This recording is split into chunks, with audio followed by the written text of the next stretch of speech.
Hello! Welcome to another Shakespeare Jones video. Wherefore art thou watching Shakespeare Jones? As you might have noticed, things look a little bit better. I got a new camera, so hopefully that means I'll actually film videos just for YouTube, from my brain to yours, directly like pew-pewed right into it.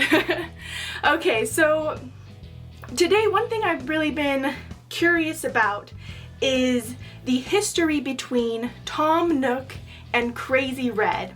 I know there are a lot of little hints dropped throughout the different games, and so I wanted to explore some of those things and what we can discover about Tom Nook via his past. Let's get started. Because let's face it, since the very beginning of the Animal Crossing series, we have had I was gonna say very few recurring characters. Technically, all of the characters are reoccurring. But as far as NPCs go, there is none more iconic to the Animal Crossing series as our favorite tubby landlord, Tom Nook. From his beginning, what we can tell is that Tom Nook grew up in a small town with Mabel and Sable, the sisters who would go on to form the Able Sisters shop. Here's something that he says himself about his childhood. Well, actually, I was just thinking about the good old days, I know it seems that the world is my oyster, what with my fine shop, but in my childhood, I lived the kind of life you couldn't even imagine. Yes, but this was all some time ago, before I moved into this town, Back in the day, before Tom Nook became the Tom Nook that we all know and love, he was a small town boy. And he had a very close relationship with Sable. In fact, it's heavily implied that Sable had romantic feelings for Tom at some point, though unfortunately it's never very clear if he felt the same way. Tom Nook had dreams of success, of money, of going from the small town into the big city and just grabbing his dreams by the horns, if you will, because dreams are bowls, I guess. And maybe he felt that Sable, being the small town girl that she was, just didn't fit into the dreams that he had created for himself. Here's one thing that she says. Well, we shared a lot of good times, Tom Nook and I, before there was an observatory in dear old town name. One thing to note, whenever it says town name, most of these quotes are coming from the original game. And so town name is the first town that you would have ever made in Animal Crossing. If you're not familiar with the way that the first Animal Crossing game works as compared to a lot of the other games, you're on a train. You don't know where you're going, you've moved out of your hometown for the first time, and you arrive in this small village where Tom Nook gives you a house and a mortgage, a small-time job, and then at that point it's you go around, explore, get to know the villagers, collect, fill up the museum, all of the things that you are used to. But it is important to note that at this point in the game, in the very first instant when you first step foot in that town, Tom Nook is still a broken businessman.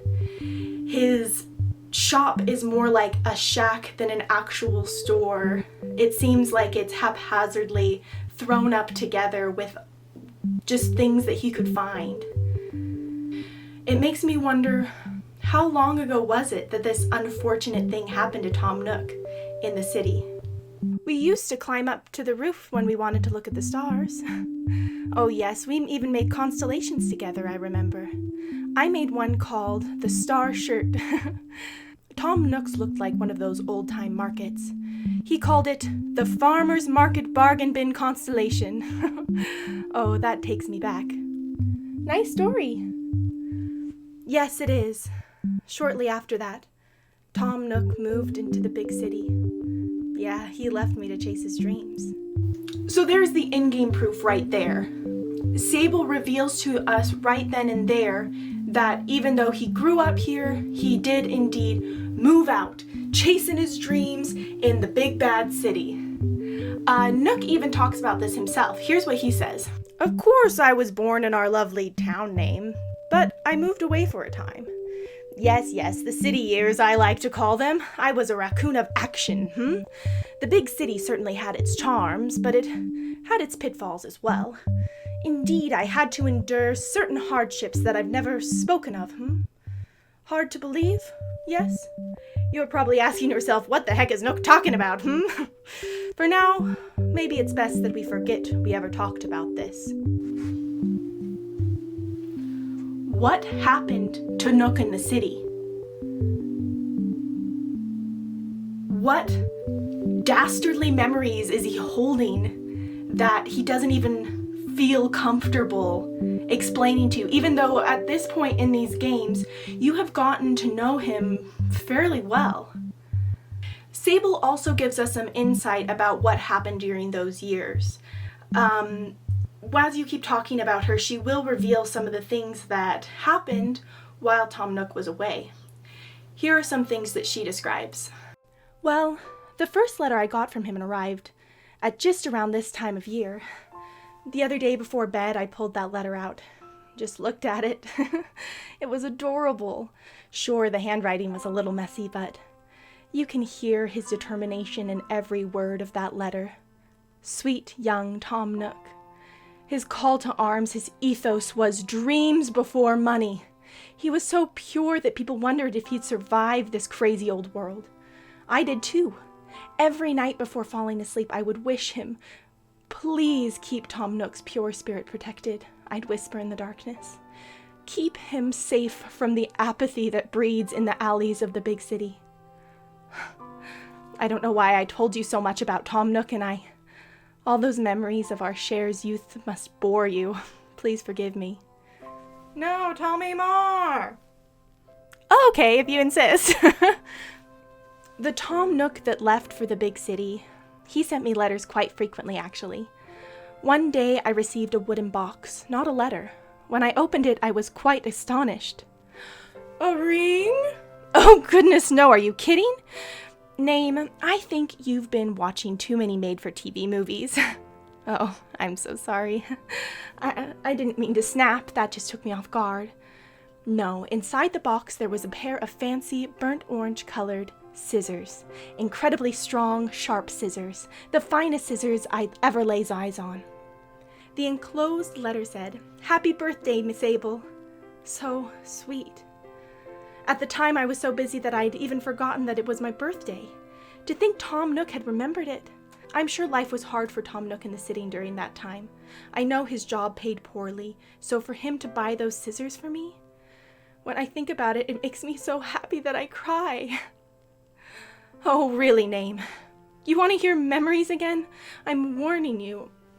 Not all my memories are fond ones, you know. Really? When he returned to Town Name, he came back a totally different soul. I believe that if he had just clung to those sweet memories like I do, he would have shaken off the heart sickness of those city years. Memories can be sad, but they can also save you. From these dialogues, it's clear. Something happened to Tom Nook. Something that took someone whose motto was dreams before money and shattered him into a broken man who, it seems, came back to his town with his tail between his legs. But what happened to Tom Nook? It is my belief that whatever it was, it had to do with Crazy Redd. This is where things start to get a little more interesting. Let's turn our attention now to what we know about Crazy Redd, the scamming fox. From what we can tell, it does seem that Redd has always considered himself in direct Can't speak, can I? From what we can tell, it does seem that Crazy Redd has always considered himself to be in direct competition with Tom Nook himself. From the first game to now, his sleaziness has only gotten worse. From the first game, he would overcharge for many things, but never forgeries. But it wasn't long until that changed. Sure, he is like Nook, technically a small business owner, but he is entirely profit-driven, and it doesn't matter what means it takes for him to get those profits. Another interesting thing is that as he starts to get more sleazy and more scammy throughout the games, he gets more secretive too, even resorting to having to have a special invitation or passwords at some point to even enter his shop and peruse his overly priced wares. At one point, he even charged admission to enter his shop, and in Wild World, it was wildly considered that he was running an insurance scam with Lyle. And this isn't something that just the player character notices as well.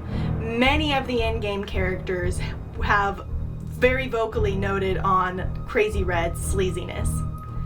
Let's take a look at an example from our favorite old board, Joan. I have to keep my turnips safe during the week, so I hide them under the floorboards. Don't go looking for 'em, kiddo.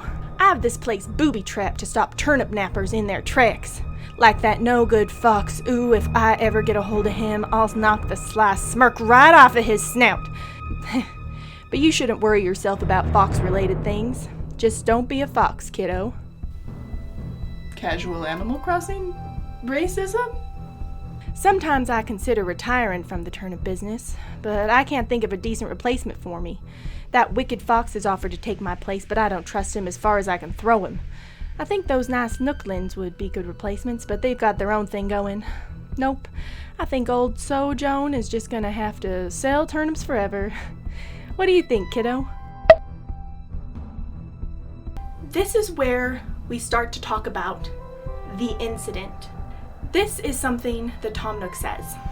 I worked with a fox once in my life. Never again. Not after the incident. What is the incident, Tom Nook? What happened? Because of all the things aforementioned, I strongly believe that this incident had to do with Crazy Redd in the city.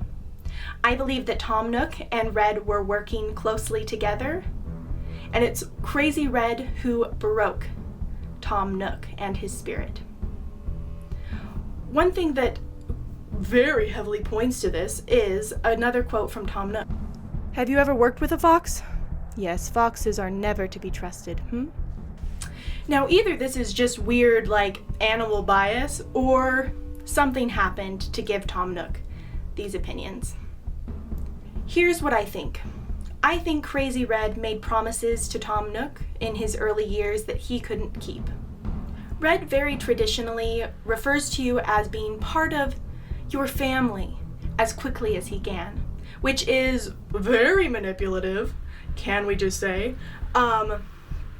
And so imagine that you are a young raccoon going into the world for the first time. You're got your big eyes open, looking at the world, and you run into someone who promises that they're your family.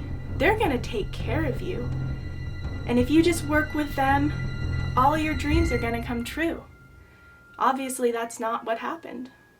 Nook paid into Crazy Redd's get-rich-quick scheme and came out the other end. Hopes, dreams shattered, a different raccoon, as Sable said. Crazy Redd scammed Tom Nook to the point where he had to go home penniless to a small town and figure out what the heck he was going to do with the rest of his life. Whatever fight they had, whatever falling out, whatever this incident was, whatever the boiling point that finally made their relationship break apart, was bad. To the point where they refused to call each other by name. Redd refers to Tom Nook as that raccoon in the apron, while Tom Nook just calls him that fox. But it's clear that they know each other, clear that they've worked together, and clear that they know what each of them is capable of. I wouldn't be surprised if the incident ended up being Tom just got sick and tired of Crazy Redd's sleazy business deals. No matter what the internet says, Tom Nook is ultimately an honest business person. I mean, yes, down with capitalism, eat the rich, all that, But as far as business people go, Tom Nook is what they're supposed to be like. Tom Nook comes back penniless. He opens his small rinky-dink shop. With your help as the player character, he's able to reinvest and make it better and follow his dreams. Clearly he's doing very well for himself now. And because of that, Crazy Redd will occasionally claim to have a business relationship with Tom Nook, which we know is very not true considering the incident and their falling out. Tom Nook, even though he has cut ties with this sleazy man, is still having to put up with his bullshit, essentially. Setting aside story reasons, there are also symbolic things throughout the game that set Tom Nook and Crazy Redd up against each other as sort of opposites. Although they're both businessmen, Tom Nook is definitely set up as like this very trustworthy, hardworking, for the small men type of businessman, where Crazy Redd is set up as, we'll do anything to get your money, including illegal things. On top of this, Crazy Redd's ginkgo leaf logo looks similar enough to Nook's that if you're not paying attention, you might get the branding mixed up. This is important, especially when considering that Tom Nook is a tanuki, which is a Japanese raccoon, and according to Japanese mythology, tanukis and foxes have been ancient rivals ever since the beginning of time. Tom Nook isn't sleazy, and Nintendo has gone out of their way to try to prove this. I do think it's very interesting that despite his honesty, his very fair loan policies, and a very clear foil in Crazy Redd, who is meant to be the sleazy bad businessman, people still want to go after Tom Nook. Back in Happy Home Designer, Tom Nook tries to debunk the fact that people think that he's a corrupt businessman, though he does add that if being scary helps people pay off their loans, he's okay with that. He said it, not me. An important thing being that he mentions that he pays 90% of his profit to an orphanage 3 towns away, and there's even a wing named after him. Now, I would be tempted to say, if I were not making this video, well, what do you know? He could be an unreliable narrator. The reason why I believe Nook when he says this is because he adopted Timmy and Tommy. And because of that fact, I think that this claim checks out. He puts his money where his mouth is. So even though in the past Redd might have ended up on top, look who's on top now. Most interestingly is I really believe that this story of running away from your hometown really plays into some of the overall themes of Animal Crossing as an entire series. There was a really good, thoughtful post, and I wanted to share some of the thoughts of that with you here. The reason why Nook's and Redd's backstory together is fascinating is that it really ties into one of Animal Crossing's main themes that has been a stay throughout most of its game. It comes from this idea that the only thing that Animal Crossing really punishes you for doing is running. There seems to be a general theme in the Able Sisters storyline of the city representing running away. The implication is that the fast lifestyle of the city can make you sick with ennui?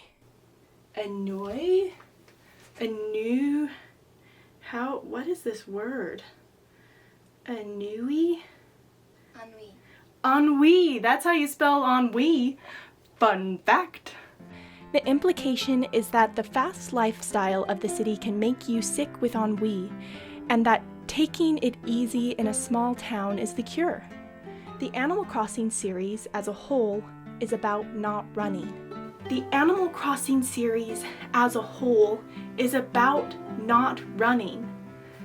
Isn't that great? I love that. Well, okay, this has some implications for how this theme plays into the current game in the series. Let me know if you want to have a little analysis of that. Let's talk about it. Let's continue with some thoughts though. The literal act of running is the only thing that the game punishes you for doing. You'll destroy flowers, scare away fish and bugs, and gradually tear away at the grass. But the game still gives you the option to run, because it's about choosing to slow down and enjoy the journey. It's not about beginnings or endings, it's about the calmness between those events. It's sort of like the video game version of the Japanese concept, Ma. Animal Crossing is a really beautiful thing, and I'm so happy it exists. I couldn't agree more.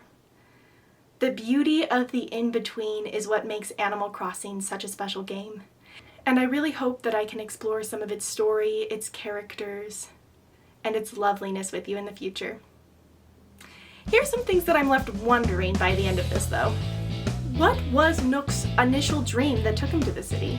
Was there something specific that happened to make it the incident? Was it just Nook being scammed out of his money, or was it more than that? Were they dating? Oh my gosh, they were dating. Oh my gosh. They were absolutely dating. They had a thing. Poor Sable. Oh man. Okay, well, I've learned a lot. They were dating. Okay, well, let me know your theories down below. And yeah, okay, that's the end of the video. I hope you liked it. And I hope the quality is good. Fingers crossed that I spent too much money for it to be bad. And yeah, I would really love to do some more thematic analysis of Animal Crossing, so if that's something that you'd be interested in seeing, definitely comment down below. If you like this video, subscribe, and if you want to see more, like this video. Easy enough. Okay, well, toodle oodles. That's an outro. That's an outro now, I guess.